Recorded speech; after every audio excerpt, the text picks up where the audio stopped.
Hey everyone, welcome back to Hana's English Corner. I'm Hana, and I'm so happy to have you here with us today. And I'm Ethan. It feels great to be back, spending this little moment with you to relax, learn, and speak real English together. Exactly. Here at Hana's English Corner, we don't just memorize words or grammar. We talk, we share, and we learn through real conversations, just like friends. And today's topic is something truly close to everyone's heart: emotions. We all feel happy, sad, excited, nervous, even frustrated sometimes. But how do we talk about those feelings naturally in English? Right, because when someone asks, "How are you?" most learners just say, "I'm fine." But in real life, we feel so much more than that, right? Totally. Learning to describe your emotions helps you not only sound fluent, but also connect more deeply with others. That's so true. When you can say, "I feel proud" or "I feel lonely," you're not just speaking English, you're sharing something real about yourself. Exactly.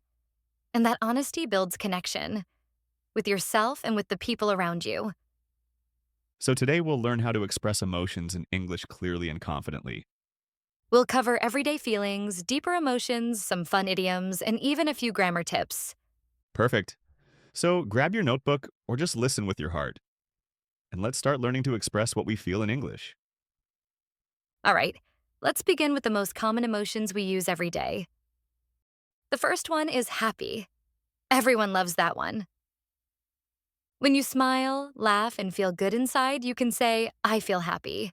For example, I feel happy when I listen to my favorite song. Or you can say, "I'm happy to see you again." Both "I feel happy" and "I'm happy" are correct. We'll explain the difference later. Next is sad. That's when you feel down. Maybe you want to cry, like when your weekend plans get canceled. I felt sad when my friend couldn't come. Good one. And here's another: angry. That's when something makes you upset or frustrated. For example, I got angry when someone cut in line at the coffee shop. Oh, I hate when that happens. You wait patiently and then, boom, someone just walks right in front of you. Totally makes me angry. Exactly. Now, tired? That's a feeling we all know too well. After work, after studying, after a long day, you can say, "I'm tired." Or "I feel tired after cleaning the house." And don't forget, you can combine feelings too. I feel tired but happy after finishing a big project. That sounds real and natural, just like how we talk in daily life. Next is excited. That's when you're looking forward to something good.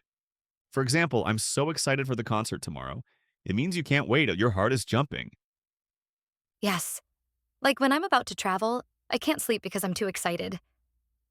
Then we have scared. It's that feeling when you see a big spider or you watch a horror movie in the dark. You can say, "I felt scared during the storm." Or I'm scared of heights, which means tall places make you nervous. That one's totally me.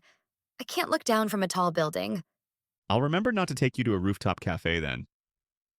All right, the last one in our basic list: nervous. That's when you feel a little shaky or worried before something important, like a test or a presentation. Yes, I was nervous before my job interview, but I felt great afterward. See how feelings can change fast? That's why it's useful to know these words. We use them all the time. Perfect. Okay, so we've just talked about 7 common emotions. But now let's answer one big question. Should I say I feel or I am? Good question. And the answer is both are correct. They just show slightly different things. Right. When you say I am happy, you describe your current state. It's simple, direct, like saying who you are in this moment. Exactly. But when you say "I feel happy," you describe your experience or emotion right now. It's more about your senses, what's happening inside you. Let's look at an example. I'm tired today. That means you are tired right now. But I feel tired after running 5 kilometers. That explains the reason why you feel that way. Perfect. So "I am" is like a label, and "I feel" is like a reaction. Another one: "I'm nervous about my exam tomorrow." Or "I feel nervous because I didn't study enough." Yes, you can use both in daily life. Don't overthink it. The key is to sound natural and clear. Here's a quick mini practice. Repeat after us: "I'm happy to be here." "I feel happy when I talk with friends." I'm angry right now. I feel angry when people don't listen. See? Same emotion, different focus. Exactly. And one more little tip. In spoken English, I feel like can also introduce an action. For example, I feel like going out, or I feel like taking a nap. Yes, very natural, very common. So now you know. I am describes your state. I feel describes your experience. Both are right. Just use whichever fits the moment. Nice and simple. All right, let's go a little deeper. Beyond happy or sad, there are many other feelings that make your English sound more expressive. Let's start with frustrated. You feel frustrated when you try to do something, but it's not working. For example, I felt frustrated when my computer froze right before I saved my work. Oh, that one hurts. Or I get frustrated when I study for hours but don't see results right away. It's like your brain says, come on, but nothing changes. Totally. Next one, overwhelmed. That's when you have too much to do, or too many thoughts at once. Like, I felt overwhelmed by all the emails I had to answer this morning. Or students often feel overwhelmed before exams. Too much information, too little time. It's a strong word, but very useful. Yes. Now, anxious. It's similar to nervous, but stronger. You feel anxious when you worry about something that hasn't happened yet. For example, I'm anxious about my job interview tomorrow. It's that tight feeling in your chest, like your thoughts won't stop running. You can also say, I get anxious when I have to speak in front of a big group. That's me, honestly. Even before we started this podcast, I was a bit anxious. But once we began, I felt proud, which is our next emotion. Good transition. Proud is a beautiful word. You feel proud when you or someone you love achieves something. For example, I felt proud when my little brother graduated from college. Or, I'm proud of myself for waking up early every day this week. See? It doesn't have to be huge. Small victories count too. Absolutely. Now let's talk about lonely. You can feel lonely even if people are around you. It means you feel disconnected. For instance, I felt lonely when I moved to a new city and didn't know anyone yet. Yeah, I think everyone has felt lonely at some point. And that's okay. Feelings are not right or wrong, they just are. Next, confident. That's the opposite of nervous. You feel confident when you believe in yourself. For example, I felt confident during my presentation because I prepared well. Yes, confidence grows with practice, just like speaking English. So when you use new words, even if you make mistakes, you can still say, I feel confident trying new expressions. That's a great mindset. Finally, disappointed. You feel disappointed when something doesn't go the way you hoped. I was disappointed when the concert was canceled. Or I felt disappointed with my test result, but it motivated me to study harder next time. See how we can turn a negative feeling into something positive? Exactly. Emotions change, but talking about them helps us manage them. And using words like frustrated, overwhelmed, confident, or proud makes your English sound real, just like real life. So, Ethan, sometimes we don't just feel happy. We feel really happy. Or not just tired, completely exhausted. Exactly. And that's where intensity words come in. They help you show how strong your feelings are. Let's start small. You can say a bit or a little to make your emotions sound softer. For example, I feel a bit sad today, or I'm a little nervous about the meeting. Good. Next, to make it stronger, use very or really. And I'm really happy about my results. I feel very tired after my workout. And when the feeling is super strong, like maximum level, use extremely, totally, or completely. For instance, I felt completely exhausted after studying all night, or I was totally shocked by the news. That's perfect. And one tip, don't overuse very. Try mixing it up. Instead of very happy, you can say really happy, so happy. Or even use an idiom like I'm on cloud nine. Yes, we'll talk about idioms in just a second. But first, let's do a quick mini practice. Repeat after us, everyone. I'm a little tired today. I'm really excited for the weekend. I felt completely relaxed after the yoga class. Nice job. See how those small words change the whole feeling? They make your English sound more colorful and more natural. And now that we can express how much we feel, let's learn how to sound even more fluent with idioms. Ooh, idioms time. My favorite part. Let's go. Let's start with a happy one. I'm on cloud nine. It means you're extremely happy. For example, I passed my driving test today. I'm on cloud nine. Oh, I love that image. Like you're floating in the sky because you're so happy.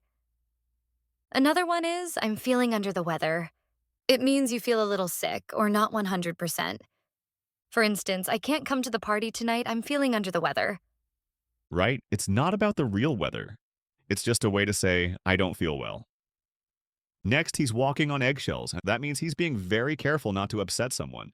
Like when my boss is in a bad mood, everyone walks on eggshells at the office. Good example. And here's one that sounds dramatic but real. It broke my heart.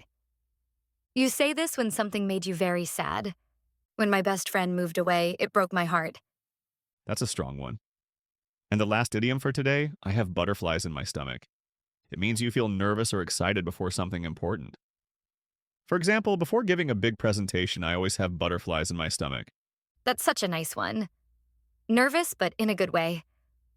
Okay, quick recap for everyone. On cloud nine, very happy. Under the weather, a little sick, walking on eggshells. Being careful, it broke my heart. Very sad. Butterflies in my stomach. Nervous or excited. Perfect summary. You know, Ethan, we've talked a lot about describing our own feelings. But what about asking others? That's just as important. Absolutely. The simplest question is, how are you? But sometimes people just say, I'm fine, even when they're not. True. If you really want to know, try. How are you really feeling? It sounds gentle and shows you care. Yes, or is something on your mind?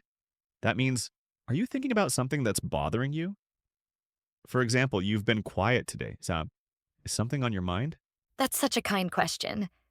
And another one is, do you want to talk about it? It gives the other person space. They can share if they want, no pressure. Exactly. These are what we call empathy questions. They help people open up. And when they do, your response matters even more. If someone says, I feel sad, don't just say, cheer up. Try something like, that must be really hard, or I understand how you feel. Yes, empathy means you're not fixing their problem, you're walking beside them.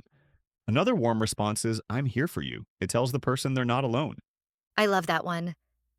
Or if someone shares something personal, say, thanks for telling me, or thanks for sharing that with me. It shows trust and respect. Let's do a quick mini role play. Ready? Okay. You say you're feeling down. I feel really tired and kind of disappointed today. I'm sorry to hear that, Ethan. That must be hard. Want to talk about it? That's perfect. Calm, kind, and real. You see, empathy makes your English sound not just correct, but human. Exactly. So next time someone shares their feelings, listen first, then respond from the heart. That's how connection starts. Okay, now it's practice time. Let's see how these emotions sound in real conversations. We'll show you 3 common situations, and you can repeat after us or use your own ideas. Perfect. Let's start with the first one. Feeling stressed at work. Hey, Hana, you look tired today. Everything okay? Yeah, I'm just feeling a bit overwhelmed. Too many deadlines, too many emails. I get that. You've been working really hard. Maybe take a short break? I think I will. I just need to clear my mind for a bit. Good idea. You could also say, I feel burned out. That means extremely tired and stressed. Try that, everyone. I feel a bit overwhelmed today. Great. Now let's move to something happier. Excitement. So, Ethan, I heard you're going on vacation soon. Yes, I'm on cloud nine. I can't wait to visit Japan next week. Wow, that sounds amazing. I'd be so excited too. You can also say, I'm really looking forward to it. And when you can't stop thinking about something fun, you might say, I'm counting down the days. Let's practice that. Repeat after us. I'm really excited for my trip. I'm looking forward to next weekend. All right, let's end with a sad one. Disappointment. Oh no, what happened? The concert I wanted to go to was canceled. I was so disappointed. Oh, that's the worst. You can also say, it broke my heart if it really made you sad. Or I felt down all day because of it. Let's practice. I was disappointed when my plans got canceled. Good. Remember, feelings are normal. The key is being able to express them clearly. Now that you've practiced, let's take a moment to reflect. Because expressing emotions is also about understanding yourself. You know, Ethan, after going through all these feelings, I realized something. Emotions are like colors. They make life beautiful, even the dark ones. That's so true. Every emotion tells us something. Happiness reminds us to be grateful. Sadness teaches us to care. Anger shows us what matters. Even fear can protect us. And when you can express those emotions in English, you're not just learning a language, you're learning courage. Saying I feel anxious today or I'm disappointed might seem small, but it's actually brave. You're being honest. And honesty builds connection. Because when you open up, someone else might think, oh, I've felt that too. Suddenly, you're not alone anymore. That's why we want our listeners to practice not just grammar, but emotional expression. Don't just memorize words, use them to describe what's really happening inside you. Try writing one sentence each day.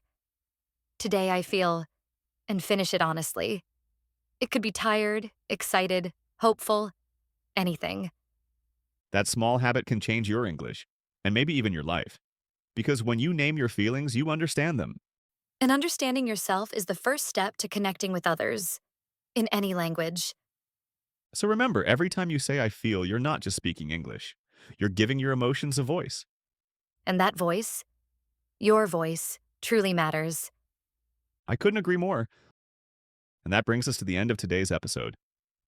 We've covered so many emotions from happy and excited to frustrated and lonely. And remember, none of these feelings are bad. They're all part of being human. What matters is learning how to express them, in English and in life. So if you enjoyed this episode, follow Hana's English Corner and share it with a friend who's also learning English. And here's a small challenge for you. Tonight, before you go to bed, write one sentence. Today I feel, and finish it in English. Don't think too hard. Just be honest. Because when you share how you feel, you don't just practice English, you practice connection. Yes, English isn't only about vocabulary or grammar. It's about finding your voice. The part of you that says, this is how I really feel. Thank you everyone for listening and for being brave enough to feel, learn, and speak from the heart. Keep learning, keep growing, and keep speaking from the heart. See you next time.